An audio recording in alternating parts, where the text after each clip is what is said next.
Hello, boys and girls. Today I want to read a very special book to you. It's a little bit longer, but it's a very beautiful story. I hope you like it. It's called The Velveteen Rabbit. The Velveteen Rabbit by Marjorie Williams, illustrated by Graham Percy. There was once a Velveteen Rabbit, and in the beginning he was really splendid. He was fat and bunchy, as a rabbit should be. His coat was spotted brown and white. He had real thread whiskers, and his ears were lined with pink sateen. On Christmas morning, when he sat wedged in the top of the boy's stocking, with a sprig of holly between his paws, the effect was charming.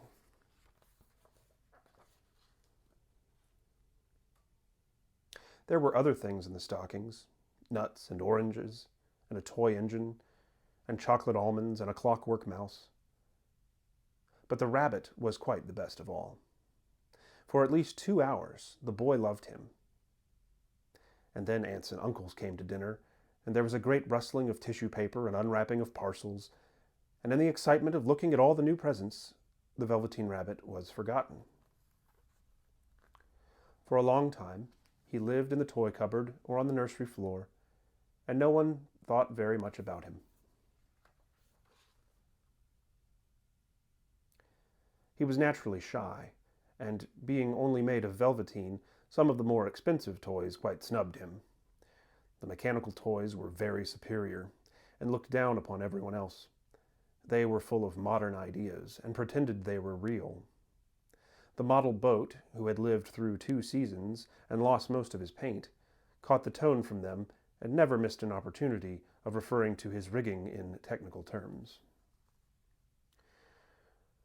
The rabbit could not claim to be a model of anything, for he didn't know that real rabbits existed. He thought they were all stuffed with sawdust like himself, and he understood that sawdust was quite out of date and should never be mentioned in modern circles. Even Timothy, the jointed wooden lion, who was made by the disabled soldiers and should have had broader views, put on airs and pretended he was connected with the government.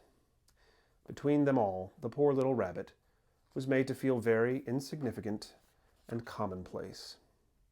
And the only person who was kind to him at all was the Skin Horse. The Skin Horse had lived longer in the nursery than any of the others.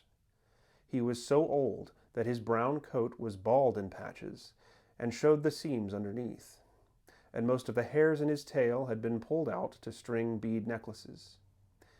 He was wise, for he had seen a long succession of mechanical toys arrive to boast and swagger, and by break their mainsprings and pass away. And he knew that they were only toys and would never turn into anything else. For nursery magic is very strange and wonderful, and only those playthings that are old and wise and experienced, like the Skin Horse, understand all about it.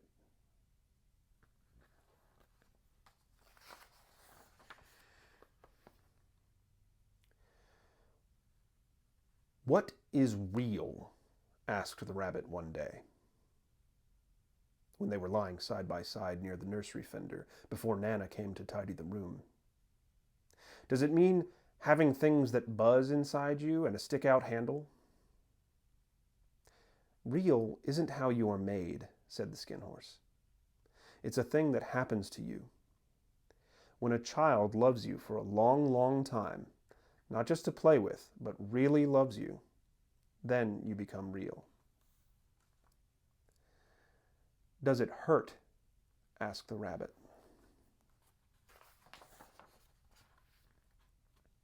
"Sometimes," said the Skin Horse, for he was always truthful.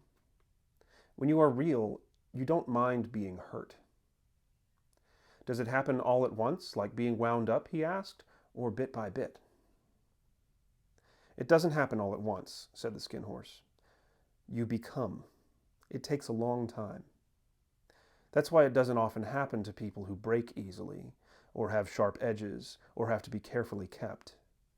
Generally, by the time you are real, most of your hair has been loved off, and your eyes drop out, and you get loose in the joints and very shabby.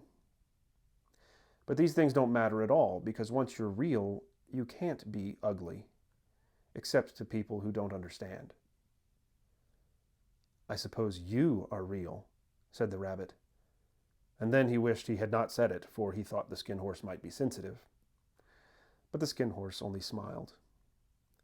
The boy's uncle made me real, he said. That was a great many years ago. But once you are real, you can't become unreal again. It lasts for always. The rabbit sighed. He thought it would be a long time before this magic called real happened to him. He longed to become real, to know what it felt like. And yet the idea of growing shabby and losing his eyes and whiskers was rather sad. He wished that he could become it without those uncomfortable things happening to him.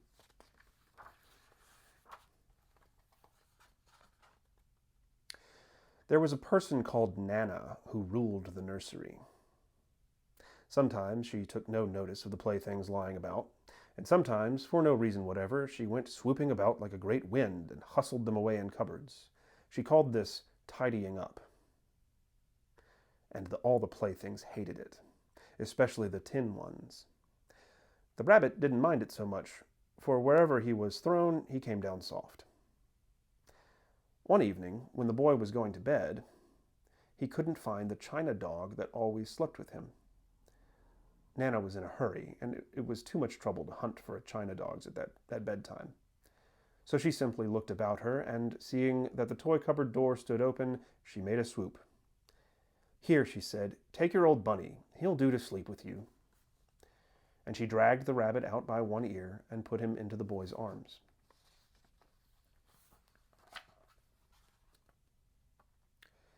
That night, and for many nights after, the Velveteen Rabbit slept in the boy's bed. At first, he found it rather uncomfortable, for the boy hugged him very tight. And sometimes he rolled over on him, and sometimes he pushed him so far under the pillow that the rabbit could scarcely breathe. And he missed, too, those long moonlight hours in the nursery when all the house was silent, and his talks with the Skin Horse. But very soon he grew to like it, for the boy used to talk to him, and made nice tunnels for him under the bedclothes that he said were like the burrows the real rabbits live in. And they had splendid games together in whispers when Nana had gone away to her supper and left the nightlight burning on the mantelpiece. And when the boy dropped off to sleep, the rabbit would snuggle down close under his little warm chin and dream with the boy's hands clasped close around him all night long. And so time went on, and the little rabbit was very happy. So happy that he never noticed how his beautiful velveteen fur was getting shabbier and shabbier, and his tail coming unsewn, and all the pink rubbed off his nose where the boy had kissed him.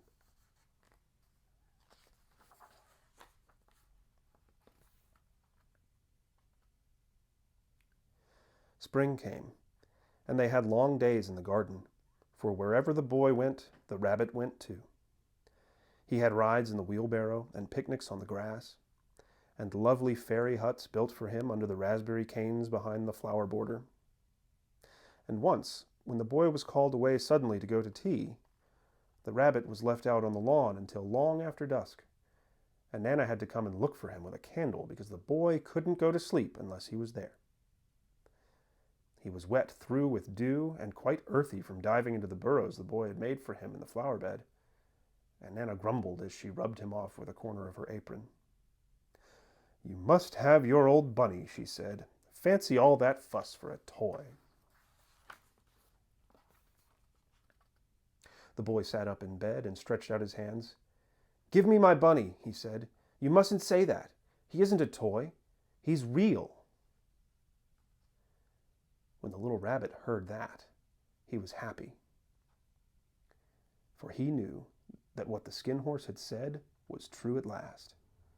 The nursery magic had happened to him, and he was a toy no longer. He was real. The boy himself had said it. That night, he was almost too happy to sleep, and so much love stirred in his little sawdust heart that it almost burst, and into his boot-button eyes, that had long ago lost their polish, there came a look of wisdom and beauty, so that even Nana noticed it the next morning when she picked him up and said, "I declare, if that old bunny hasn't got quite a knowing expression."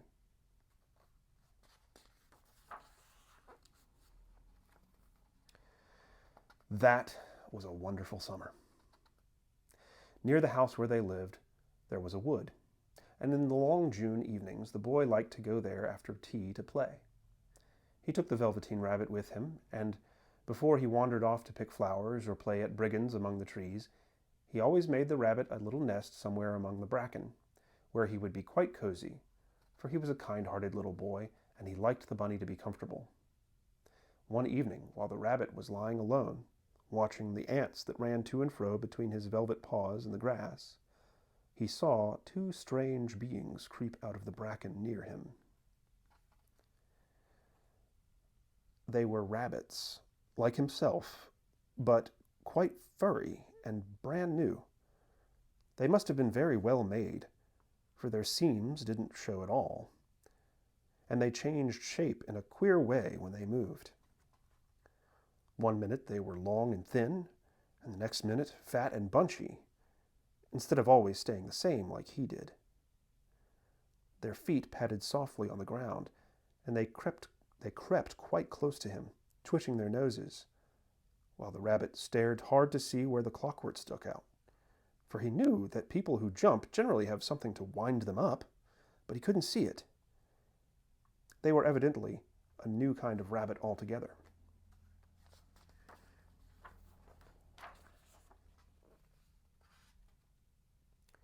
They stared at him, and the little rabbit stared back. And all the time their noses twitched. "Why don't you get up and play with us?" one of them asked. "I don't feel like it," said the rabbit, for he didn't want to explain that he had no clockwork. "Ho!" said the furry rabbit. "It's as easy as anything."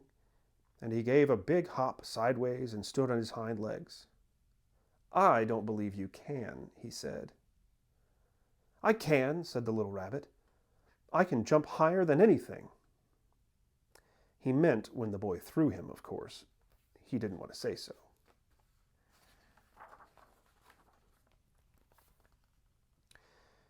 "Can you hop on your hind legs?" asked the furry rabbit. That was a dreadful question, for the Velveteen Rabbit had no hind legs at all. The back of him was made all in one piece, like a pincushion. He sat still in the bracken and hoped that the other rabbits wouldn't notice. "I don't want to," he said again. But the wild rabbits have very sharp eyes, and this one stretched out his neck and looked. "He hasn't got any hind legs," he called out. "Fancy a rabbit without any hind legs!" And he began to laugh. "I have!" cried the little rabbit. "I have got hind legs. I'm sitting on them." "Then stretch them out and show me, like this," said the wild rabbit. And he began to whirl around and dance, till the little rabbit got quite dizzy. "I don't like dancing," he said. "I'd rather sit still." But all the while he was longing to dance, for a funny, new, tickly feeling ran through him, and he felt that he would give anything in the world to be able to jump about like these rabbits did. The strange rabbits stopped dancing and came quite close. He came so close this time that his long whiskers brushed the Velveteen Rabbit's ear, and then he wrinkled his nose suddenly and flattened his ears and jumped backwards. "He doesn't smell right," he exclaimed. "He isn't a rabbit at all. He isn't real." "I am real," said the little rabbit. "I am real. The boy said so." And he nearly began to cry. Just then there was a sound of footsteps, and the boy ran past near them. With a stamp of his feet and a flash of white tails, the two strange rabbits disappeared. "Come back and play with me," called the little rabbit. "Oh, do come back. I know I'm real." But there was no answer. Only the little ants ran to and fro, and the bracken swayed gently where the two strangers had passed. The Velveteen Rabbit was all alone. "Oh dear," he thought. "Why did they run away like that? Why couldn't they stop and talk to me?" For a long time he lay very still, watching the bracken and hoping that they would come back. But they never returned. And presently the sun sank lower, and little white moths fluttered out, and the boy came and carried him home. Weeks passed, and the little rabbit grew very old and shabby, but the boy loved him just as much. He loved him so hard that he loved all his whiskers off, and the pink lining to his ears turned gray, and his brown spots faded. He even began to lose his shape, and he scarcely looked like a rabbit anymore, except to the boy. To him, he was always beautiful, and that was all that the little rabbit cared about. He didn't mind how he looked to other people because the nursery magic had made him real. And when you are real, shabbiness doesn't matter. And then, one day, the boy was ill. His face grew very flushed, and he talked in his sleep, and his little body was so hot that it burned the rabbit when he held him close. Strange people came and went in the nursery, and a light burned all night, and through it all the little Velveteen Rabbit lay there, hidden from sight under the bedclothes, and he never stirred, for he was afraid that if they found him, someone might take him away, and he knew that the boy needed him.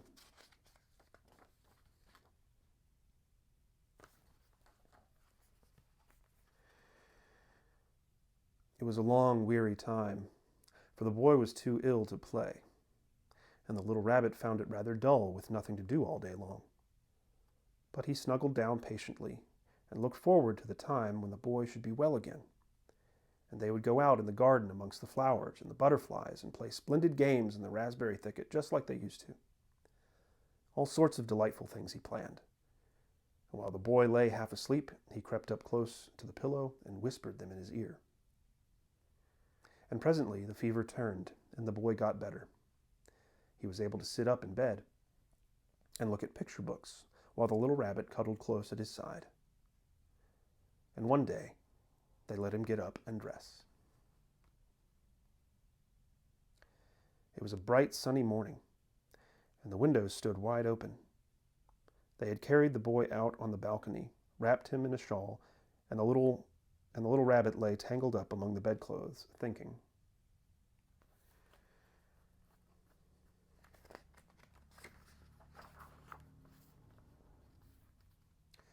The boy was going to the seaside tomorrow. Everything was arranged. It only remained to carry out the doctor's orders.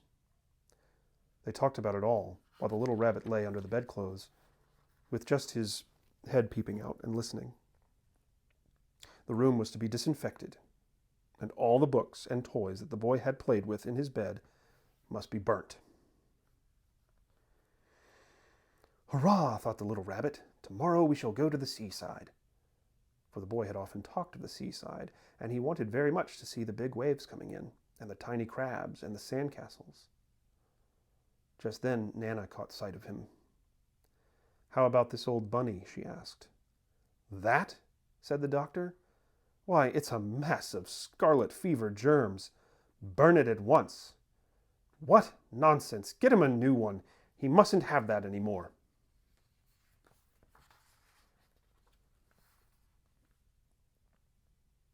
And so the little rabbit was put into a sack with the old picture books and a lot of rubbish, and carried out to the end of the garden behind the fowl house. That was a fine place to make a bonfire, only the gardener was too busy just then to attend to it. He had the potatoes to dig and the green peas to gather, but next morning he promised to come quite early and burn the whole lot. That night the boy slept in a different bedroom, and he had a new bunny to sleep with him. It was a splendid bunny, all white plush, with real glass eyes.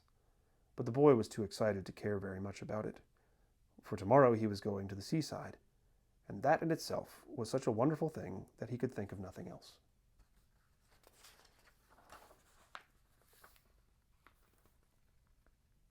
And while the boy was asleep, dreaming of the seaside, the little rabbit lay among the old picture books in the corner behind the fowl house, and he felt very lonely.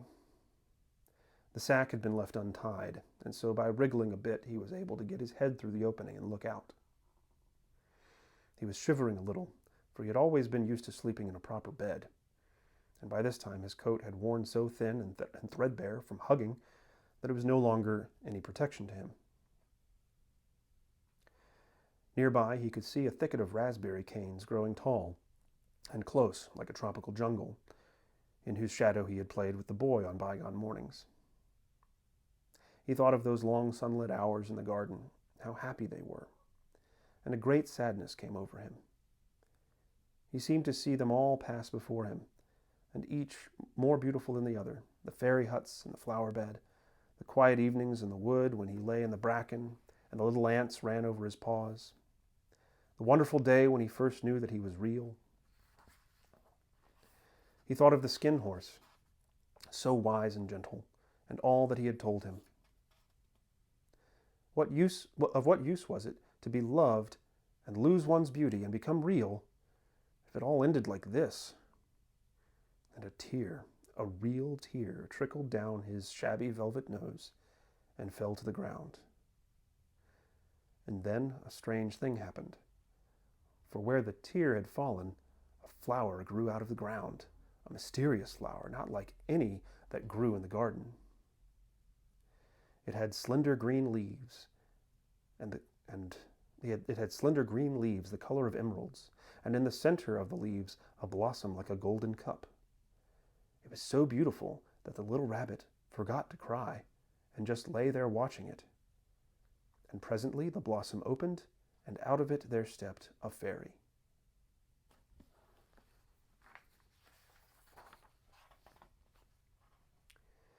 She was quite the loveliest fairy in the whole world. Her dress was of pearl and dewdrops, and there were flowers round her neck and in her hair, and her face was like the most perfect flower of all. And she came close to the little rabbit and gathered him up in her arms and kissed him on his velvet nose that was all damp from crying. "Little rabbit," she said, "don't you know who I am?" The rabbit looked up at her, and it seemed to him that he had seen her face before, but he couldn't think where. "I am the nursery magic fairy," she said. "I take care of all the playthings that children have loved. When they are old and worn out, and the children don't need them any more, then I come and take them away with me and turn them into real." "Wasn't I real before?" asked the little rabbit. "You were real to the boy," the fairy said, "because he loved you. Now you shall be real to everyone." And she held the little rabbit close in her arms and flew with him into the wood. It was light now, for the moon had risen. All the forest was beautiful, and the fronds of the bracken shone like frosted silver. In the open glade between the tree trunks, the wild rabbits danced with their shadows on velvet grass. But when they saw the fairy, they all stopped dancing and stood round to stare at her. "I have brought you a new playfellow," the fairy said.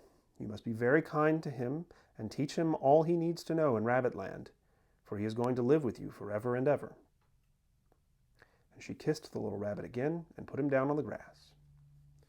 "Run and play, little rabbit," she said.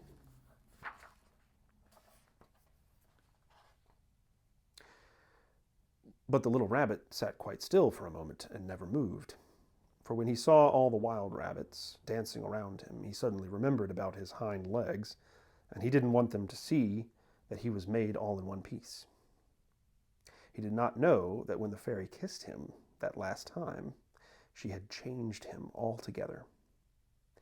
And he might have sat there a long time, too shy to move, if just then something hadn't tickled his nose.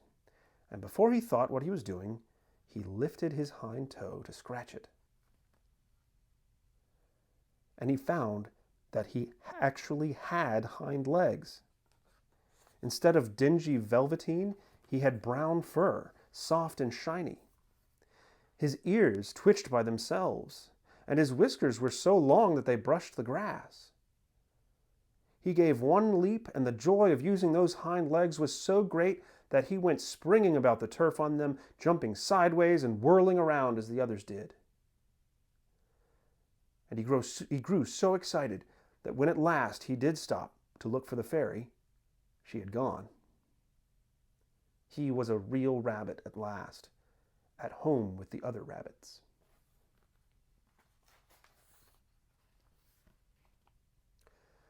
Autumn passed, and winter, and in the spring, when the days grew warm and sunny, the boy went out to play in the wood behind the house. And while he was playing, 2 rabbits crept out from the bracken and peeped at him. One of them was brown all over, but the other had strange markings under his fur, as though long ago he had been spotted, and the spots still showed through. And about his little soft nose and round black eyes there was something familiar, so that the boy thought to himself, "Why, he looks just like my old bunny that was lost when I had scarlet fever." But he never knew that it really was his own bunny, come back to look at the child who had first helped him to be real.